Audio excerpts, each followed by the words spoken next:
ब्रह्म तेज की ज्योत निराली, तप की ज्योति से जगमग आली, शक्ति स्वरूपा ज्ञान की गंगा, पूजे जिनको देव अनन्य। जय माता दी। आप सभी पर माँ ब्रह्मचारिणी की कृपा सदैव बनी रहे। नवरात्रि के द्वितीय दिवस पर हम वंदन करते हैं माँ ब्रह्मचारिणी का, जिनकी तपस्या और संयम की शक्ति समस्त जगत को प्रेरणा देती है। वे सच्चे ज्ञान, धैर्य और आत्म संयम का प्रतीक हैं। इनकी कृपा से साधक को अटूट विश्वास और साधना की दृढ़ता प्राप्त होती है। आइए श्रोताओं, सुनते हैं माँ ब्रह्मचारिणी की पावन कथा।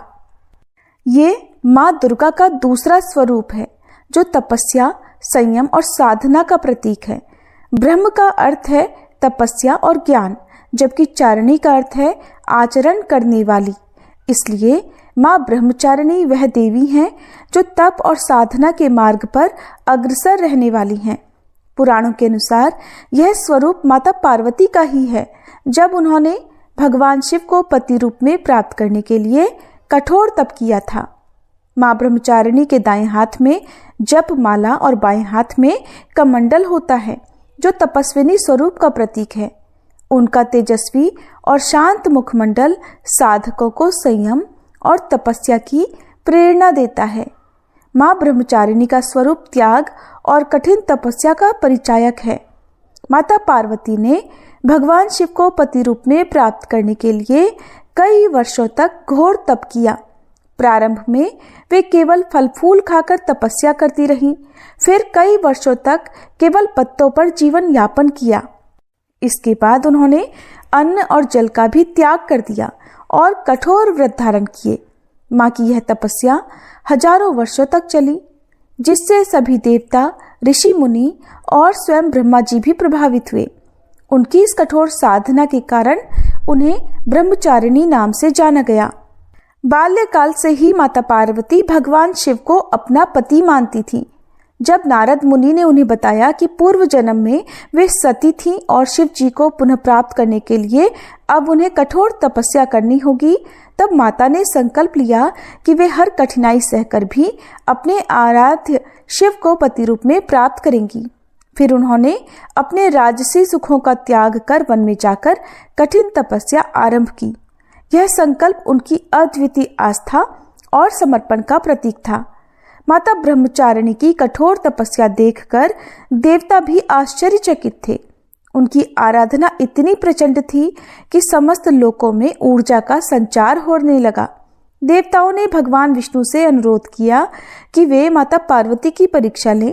भगवान विष्णु ने स्वयं उनके धैर्य और समर्पण की परीक्षा ली और अंततः सभी देवताओं ने उन्हें आशीर्वाद दिया कि वे अपने तप से भगवान शिव को प्राप्त करेंगी। जब माता पार्वती ने भगवान शिव को पति रूप में पाने का विचार किया, तब नारद मुनि ने उन्हें तपस्या का मार्ग बतलाया।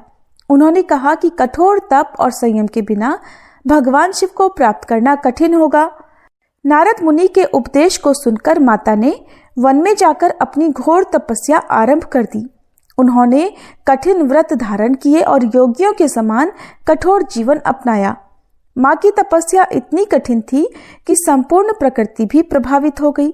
वृक्षों ने फल फूल देने बंद कर दिए, नदियां सूखने लगी और स्वयं देवता भी चिंतित हो उठे। धरती पर संतुलन बनाए रखने के लिए देवताओं ने भगवान शिव से आग्रह किया कि वे माता की तपस्या को स्वीकार करें। माता की कठोर तपस्या से प्रसन्न होकर भगवान शिव उनके समर्पण से प्रभावित हुए। उन्होंने माता ब्रह्मचारिणी को वरदान दिया कि वे ही उनके पति बनेंगे। भगवान शिव के दर्शन पाकर माता का तप सफल हुआ और वे गौरी रूप में पुनः राजमहल लौट आई। आगे चलकर भगवान शिव और माता पार्वती जी का विवाह संपन्न हुआ।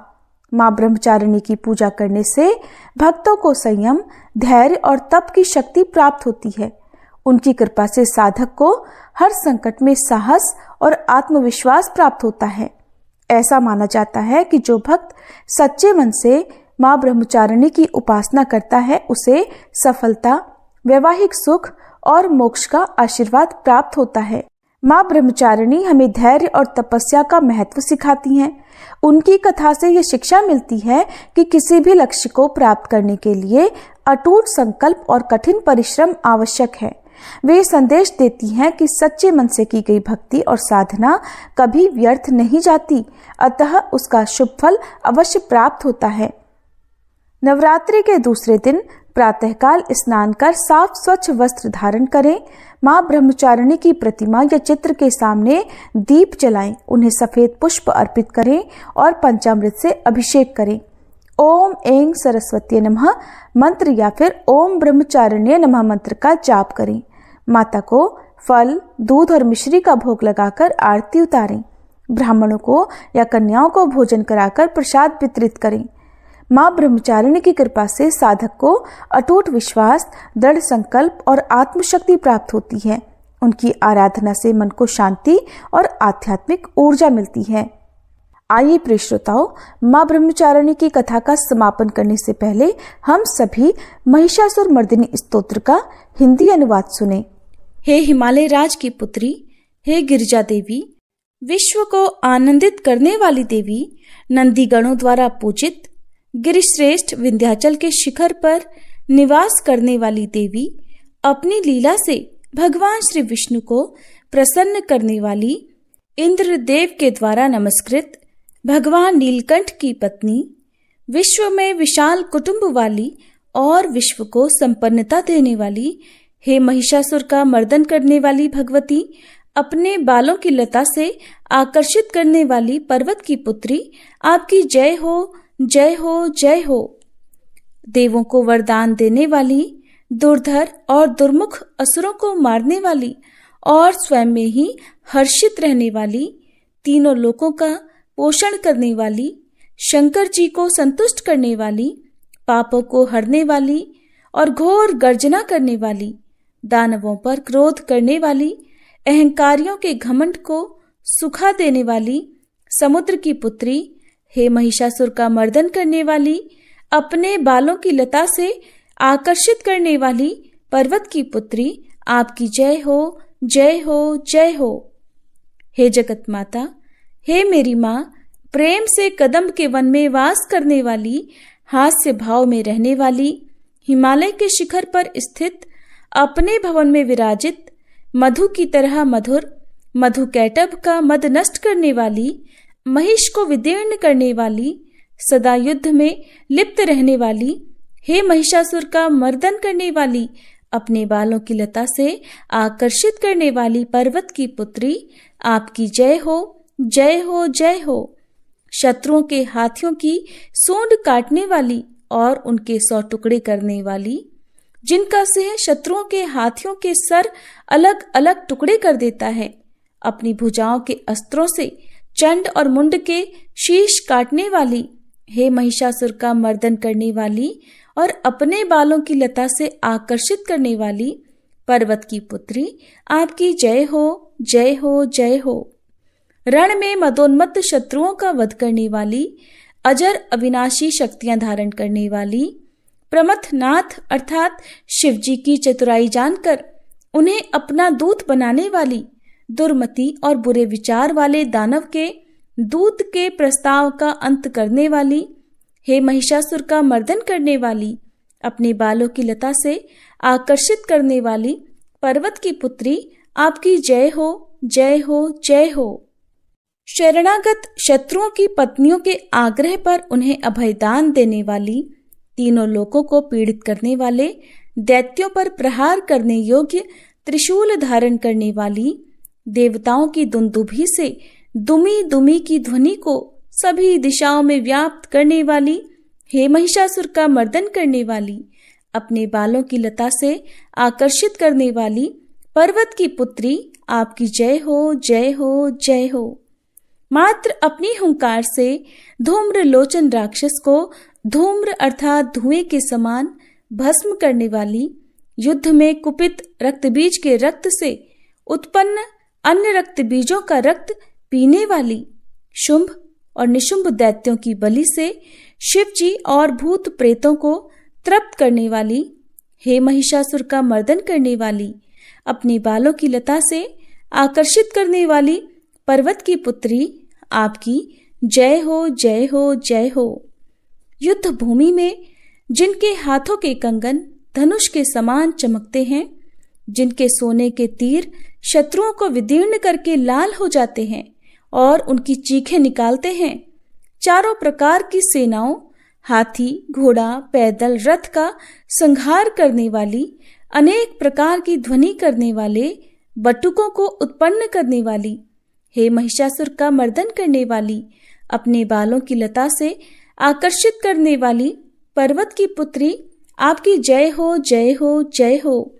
देवांगनाओं के तत्, था, थेई, थेई आदि शब्दों से युक्त भावमय नृत्य में मग्न रहने वाली, कु, कुथ, अड्डी विभिन्न प्रकार की मात्राओं वाले, ताल वाले स्वर्गीय गीतों को सुनने में लीन, मृदंग की धू, धुकुट, धिमी धिमी आदि गंभीर ध्वनि सुनने में लिप्त रहने वाली, हे महिषासुर का मर्दन करने वाली, अपने बालों की लता से आकर्षित करने वाली पर्वत की पुत्री, आपकी जय हो, जय हो, जय हो।